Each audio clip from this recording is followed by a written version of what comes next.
Hey guys, Professor Mike here. Welcome back to the channel. Welcome back to another video.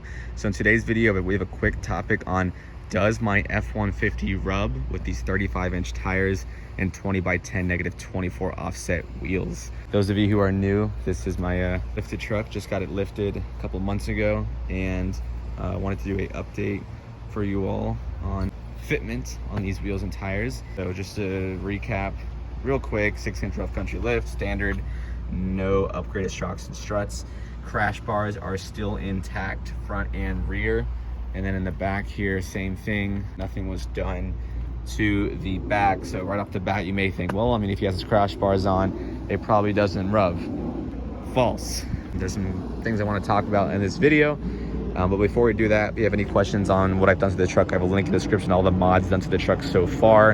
And this is my 2018. I've had it for over 2 years now, and I bought it bone stock and have done a lot of mods over it. 25 different mods done, but the lift kit is the most recent mod. So let's go ahead and jump right to the video. These are Federal Explorer RT hybrid tires. They are 35 12.5R20, which basically means they are 35 tires, or 35 inches tall by 12.5 wide. So that is from here to here of the tire, and they are R20, which basically means they're 20-inch wheels. So they are a standard tire size for a 6-inch kit on the F150. But something I did want to mention was, if you look here, the crash bars in the front are still intact and in the back. So when I got this truck lifted, they did not remove the crash bars. And then here on the bottom, I did have this valance that I took off like 2 years ago when I first got the truck. So that is something to take into consideration when you lift your truck, because this valance usually would come down like way down here. So does the truck rub? So the truck rubs very, very rarely. It doesn't rub to the point where I want to remove the crash bars, because it's very minimal, and when it does, it's like a slight squeak. When you're going in reverse over a speed bump, it does rub. If you are at full lock going in reverse over a speed bump, then it may rub. It also may rub if you're at full lock going uphill on a turn. It may like kind of squeak on this crash bar right here or here, which is why I kind of trimmed the valance. But I may have to do a little bit of a trimming right here just to take like this part off. I think it's touching this. I can't really tell because it's so minimal, and there's no tire marks on the crash bars or on the rear crash bars here. Now I think it rubs right here, because I see a little bit of wear, as you can kind of tell right here. So I think if I just like slice that, I'll be in the clear.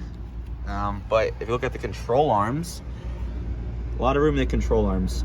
Since the tires or the wheels are a -24 offset, there's a lot of space between these.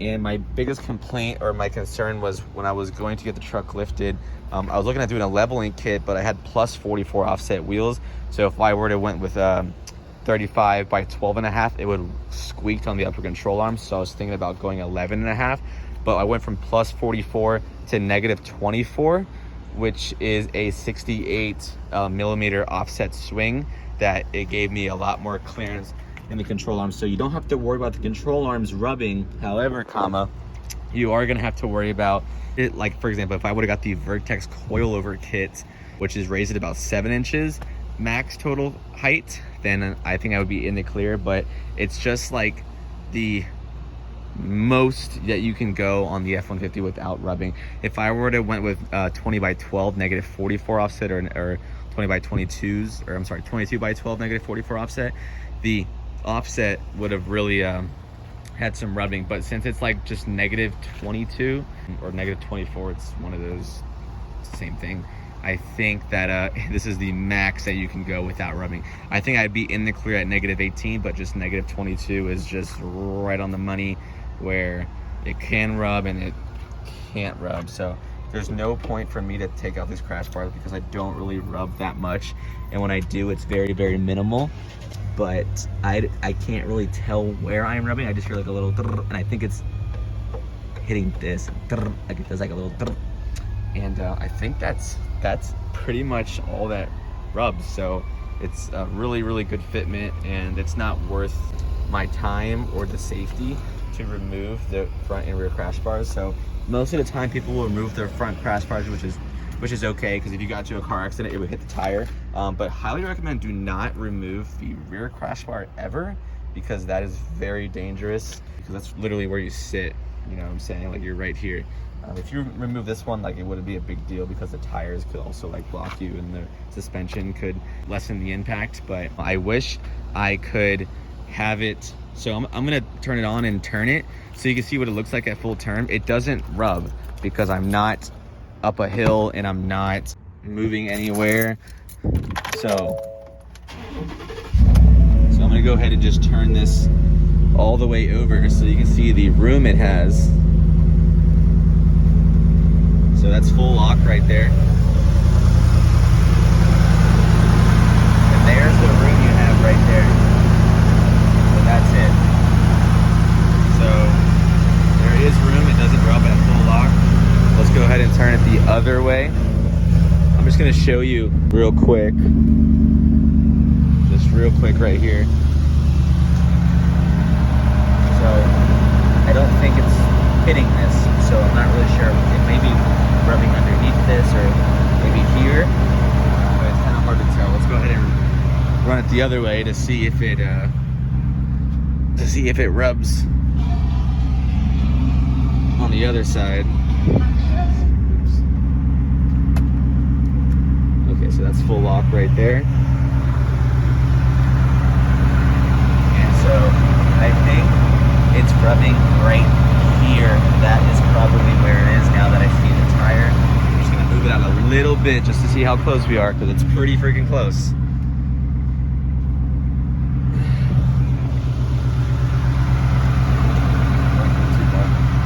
Hold on 1 second.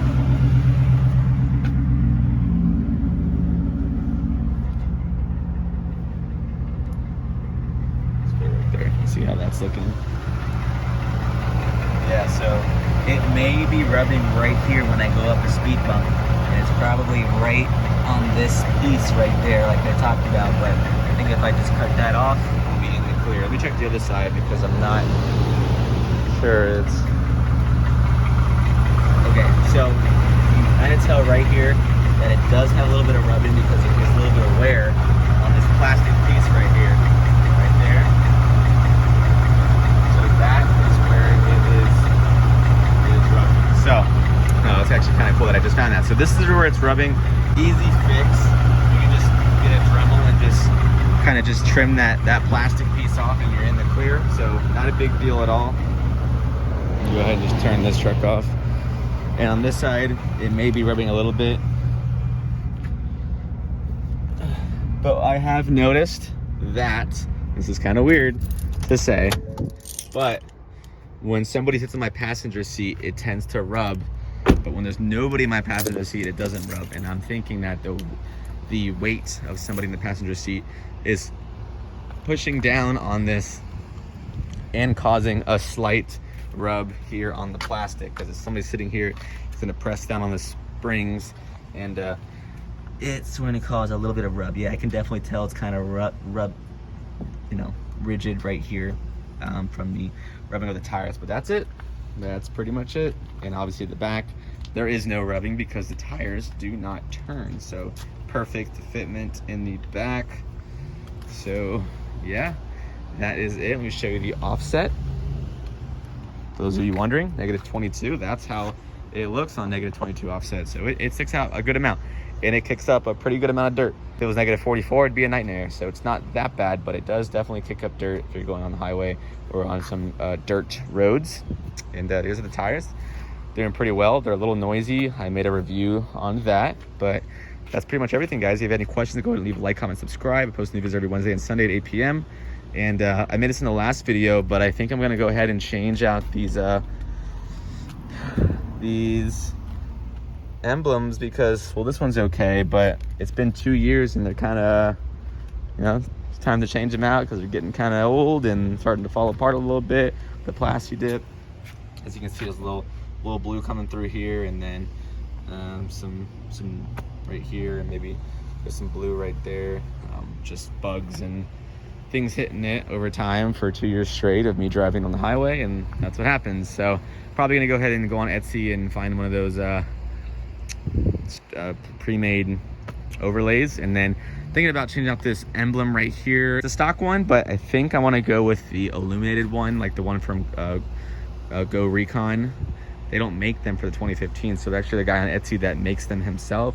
Might go ahead and check that out. I'd have to wire it and hook it up to the battery to get power, but that'd be pretty cool because like at night you have the headlights, the tail lights, and all that, but then like the side lights, like the side emblems would be like lit up as well, white. I think it'd be pretty dope. And then also like some rock lights, be pretty freaking sick. If you have any questions, go ahead and leave a like, comment, subscribe. I post new videos every Wednesday and Sunday, 8 p.m. Catch you on the next video. Peace.